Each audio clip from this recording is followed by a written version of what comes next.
I gotta tell this story because this is fucking funny. I've been carrying around a basketball. You can talk about whether this is a good thing or a bad thing in a whole different podcast. Hey, think about this at home while you're listening to this. Say you're on a trip with some of your best friends. Yeah. One of them goes to a store. He buys a basketball at the beginning of the trip and begins to carry around and bounce said basketball everywhere you go for the rest of the trip. How would you feel about I would say that? you guys are being so... Dude, you're a terrorist. If you are...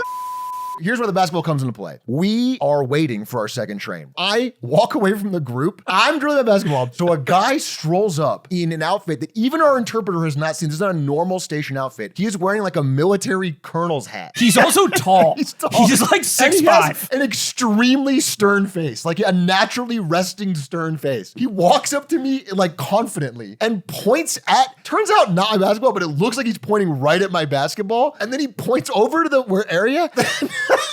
Then he turns and he points at Aiden. And Aiden's face is the funniest face I've ever seen. Aiden goes a pure look of horror. And I don't know this guy. I've never met You him. did not do that. Yeah. Think about this. Your Okay. white friend in the middle of this train station in the middle of China is bouncing a basketball, and the scariest looking man you've ever seen walks up to him, motions, and then from across the room locks eyes with me, points at me, and then points away like, come with me. In that moment, I am thinking, oh, Brandon's basketball has just sent me to prison.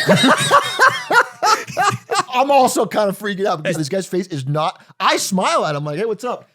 Stern. Did you mention Kobe? Did you Yeah, I mention was the like, Lakers? Kobe Bryant. I was so mad. So I I'm was maybe that's following some of the him. most mad I've ever been And at I you. look over at Aiden and I'm trying to tell him to get our interpreter, but he is like trying to run away from me and pretend he never heard me. No, this is why it was such a disaster, is because Stefik wasn't around. And then I'm getting pulled over by this guy and he pulls me away from everyone else to a passport reader and he like points at it. And it's like next to a gate leading off into nowhere. I think I'm being pulled away. And then I realize what's going on, which is just that he's trying to help us get on our train. He's just doing a nice thing. He just has a really Yeah, stern he just face. wants us to, in advance, scan our passport because he knows it's going to be a little slower for us and we'll just get it done. It was actually very nice of him.